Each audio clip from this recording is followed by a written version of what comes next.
Okay, તો દાખલા number 19 start કરીએ કે જેમાં પ્રમાણસર ફાળવણીવાળા દાખલા છે.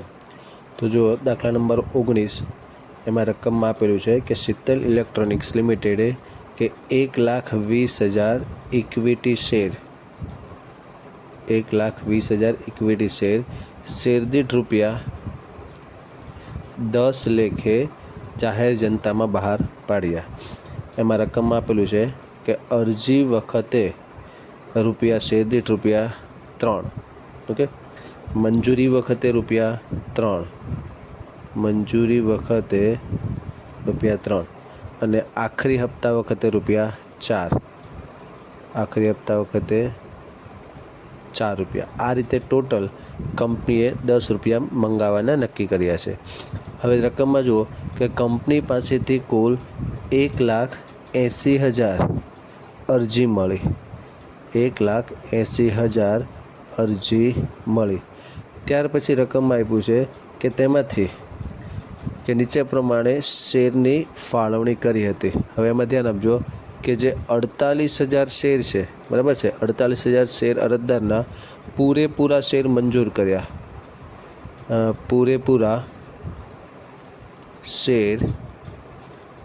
કર્યા. થોડુંક પહેલાં રકમમાં થોડીક ધ્યાન આપીશું, ઓકે. ત્યાર પછી 36,000 શેર હોલ્ડરનો એક પણ શેર મંજૂર ન કર્યો.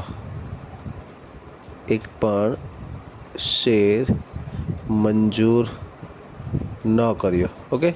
અને છેલ્લે આપેલું છે કે 96,000 અરજદારના કેટલા 72,000 શેર મંજૂર કર્યા. 72,000 શેર મંજૂર કર્યા. ઓકે. તો વિદ્યાર્થીએ એક સિમ્પલ વસ્તુ સમજજો કે રકમની અંદર આજે આપેલું છે, અગર તમને કંઈ સમજ ના પડે તો કોઈ પ્રોબ્લેમ નહીં, બરાબર છે. જેમ આપણે પહેલી આમનોન લખીએ છીએ, પહેલી આમનોન કઈ લખતા હતા યાદ કરો. પહેલાં અરજીના નાણાં મળે ત્યારે કે બેંક ખાતે ઉધાર તે ઇક્વિટી શેર અરજી ખાતે. ઓકે. આમાં ખ્યાલ હશે તમને કે કંપનીએ ભલે પડ્યા 1,20,000 શેર બહાર પાડ્યા, ઓકે, પણ અરજી કેટલાની મળી? 1,80,000ની. તો આપણને ખ્યાલ છે કે બેંક ખાતે ઉધાર હંમેશા જેટલા શેર માટે અરજી મળે, ઓકે, તો અહીંયા કૌંસમાં લખીશું 1,80,000 શેર માટે જે અરજી મળી તે 1,80,000 ગુણ્યા અરજી સમય કેટલા છે? 3. તો 1,80,000 ગુણ્યા 3 કરો તો આવશે 5,40,000 બેંક ખાતે ઉધાર તે ઇક્વિટી શેર અરજી ખાતે 5,40,000. ઓકે. આ આમનોનમાં તો કોઈ પ્રોબ્લેમ નહીં હશે. હવે સેકન્ડ આમનોન, બીજી આમનોન કઈ આવશે કે આના નાણાં આપણે જે શેર મૂડી ખાતે લઈ જઈએ છીએ એની આમનોન. તો આ બીજી આમનોન થોડુંક ધ્યાન આપજો કે ઇક્વિટી શેર અરજી ખાતે ઉધાર, સેમ રકમ 5,40,000, ઓકે, તે ઇક્વિટી શેર મૂડી ખાતે, અને વધારાના શેર છે એટલે શું આવશે? તે બેંક ખાતે. આ તો આપણને ખ્યાલ હશે જ, ઓકે. તો જો ફરીવાર કે કંપની કેટલા શેર બહાર પાડ્યા હતા? 1,20,000. અરજી કેટલા શેર માટે મળી? 1,80,000. ઓકે. તો વધારાના જે શેર આવે છે, જનરલી આપણે 60,000 વધારાના શેર એના નાણાં રિટર્ન કરીએ, પણ આ દાખલાની અંદર પ્રમાણસર ફાળવણી છે, ઓકે, પ્રમાણસર ફાળવણી, જેને ઇંગ્લિશમાં કહેવાય પ્રોરાટા બેઝિસ. તો જો આજે 48,000ના એક પણ શેર મંજૂર કરતા, આ 48,000ના પૂરેપૂરા શેર મંજૂર કર્યા, તો આપણે આનું કંઈ કરવાનું નથી, ઓકે. ત્યાર પછી 36,000ના શેર હોલ્ડરના એક પણ શેર મંજૂર ન કર્યો, તો અહીંયા જે બેંક ખાતે લખીએ છીએ સેકન્ડ આમનોનમાં, તો ત્યાં 36,000 શેર કે જેના એક પણ શેર મંજૂર કરતા નથી એ ગુણ્યા અરજીના ₹3, ઓકે. એટલે 36,000 ગુણ્યા 3 કરશું તો 1,08,000 એ બેંક ખાતે જમા. ફરીવાર ત્યાં આપજો રકમમાં શું હતું કે 48,000ના પૂરેપૂરા મંજૂર કર્યા, 36,000નો એક પણ શેર મંજૂર ન કર્યો તો એના નાણાં રિટર્ન કરવાના. એટલે એ અહીંયા સેકન્ડ આમ નોંધમાં બેંક ખાતે જમા લખાશે 36,000 ગુણ્યા 36,000 ગુણ્યા 3 એટલે 1,08,000. ત્યાર પછી શેર મૂડીમાં આપણે જેટલા શેર બહાર પાડ્યા હતા, કેટલા શેર બહાર પાડ્યા હતા રકમમાં જુઓ 1,20,000. તો 1,20,000 ગુણ્યા અરજીના કેટલા છે 3. ઓકે, 1,20,000 ગુણ્યા 3 એટલે આવશે 3,60,000. હવે પ્રમાણસર ફાળવણીવાળા દાખલામાં ધ્યાન રાખજો, આમાં તમે ઉધારની રકમ જુઓ કેટલી છે 5,40,000. એમાંથી આ બે જમા માઇનસ કરશો એટલે હજી અહીંયા જમા બાજુ પર રકમ ખૂટશે. ઓકે, કેટલા ખૂટશે? ઉધારમાંથી જમા માઇનસ કરો એટલે રકમ ખૂટશે 72,000, 72,000. તો આ 72,000 લખાશે તે ઇક્વિટી શેર મંજૂરી ખાતે, તે ઇક્વિટી શેર મંજૂરી ખાતે તફાવતની રકમ. ઓકે, અહીંયા હું લખી દઉં છું કે આ જે રકમ આવી એ કઈ રીતે આવશે? તફાવતની રકમ, તફાવતની રકમ.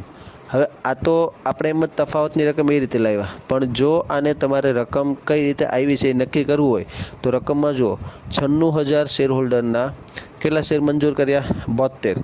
તો 96,000માંથી આ 72,000 માઇનસ કરવાના, જે આવશે એને ગુણ્યા અરજીના 3 કરશો ને એટલે આ રકમ આવી જશે 72,000.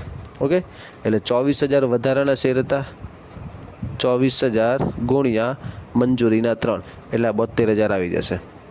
ઓકે, હવે મંજૂરીના નાણાં મંગાવવાની આમ નોંધ. તો જો રકમમાં મંજૂરી વખતે કેટલા આપેલા છે?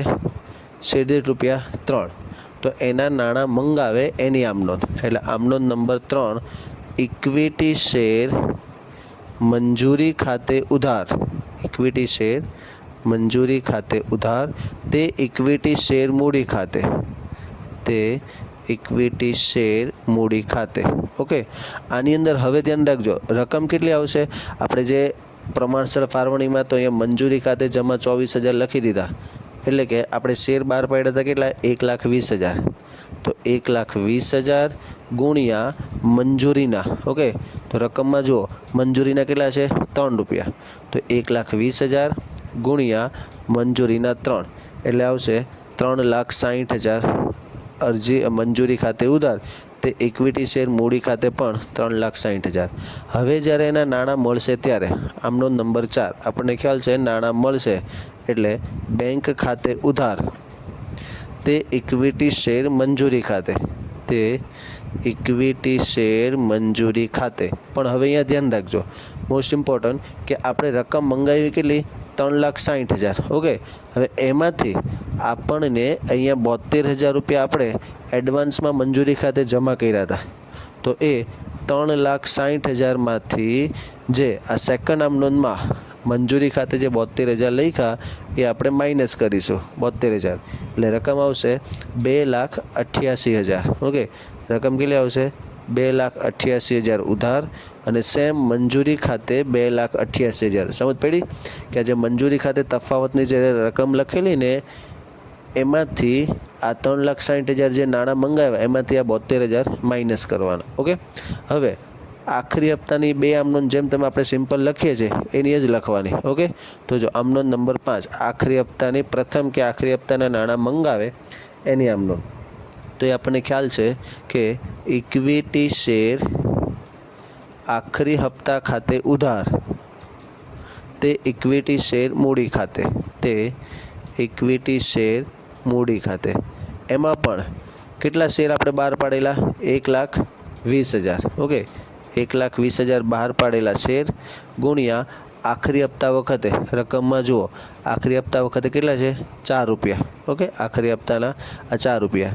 તો અહીંયા આવશે તે ઇક્વિટી શેર આખરી હપ્તા ખાતે 4 એટલે અહીંયા આવશે 4,80,000 ઉધાર અને સેમ રકમ 4,80,000 જમા. ઓકે, હવે જ્યારે એના નાણાં મળશે ત્યારે નાણાં મળશે તો બેંક ખાતે ઉધાર તે ઇક્વિટી શેર આખરી હપ્તા ખાતે. ઓકે, સેમ રકમ એમાં કોઈ મળવાના બાકી હપ્તા નથી એટલે 4,80,000 ઉધાર અને 4,80,000 જમા. ઓકે, તો આ હતો પ્રમાણસર ફાળવણીવાળો દાખલો. ફરી એક વખત શોર્ટકટમાં થોડુંક રકમમાં ધ્યાન આપો એટલે વાંધો નહીં આવે. અહીંયા શું હતું કે ભાઈ 1,20,000 બહાર પાડ્યા હતા શેર, 1,80,000 અરજી મળી હતી. હવે પ્રમાણસર ફાળવણીમાં શું હશે કે જેનો એક પણ શેર મંજૂર ન કરે એને આપણે નાણાં રિટર્ન આપવાના, એટલે બેંક ખાતે. પછી છેલ્લું સેન્ટેન્સ, જેના પૂરેપૂરા શેર મંજૂર કરે ને એનું તો કંઈ કરવાનું નથી. અને 96,000ના 72,000 શેર મંજૂર કરેલા, તો એમાંથી વધારાના જે શેર આવ્યા એના ગુણ્યા અરજીના 3 એ બીજી આમ નોંધમાં મંજૂરી ખાતે લખવાનું. ઓકે, તો આ થયો દાખલા નંબર 19.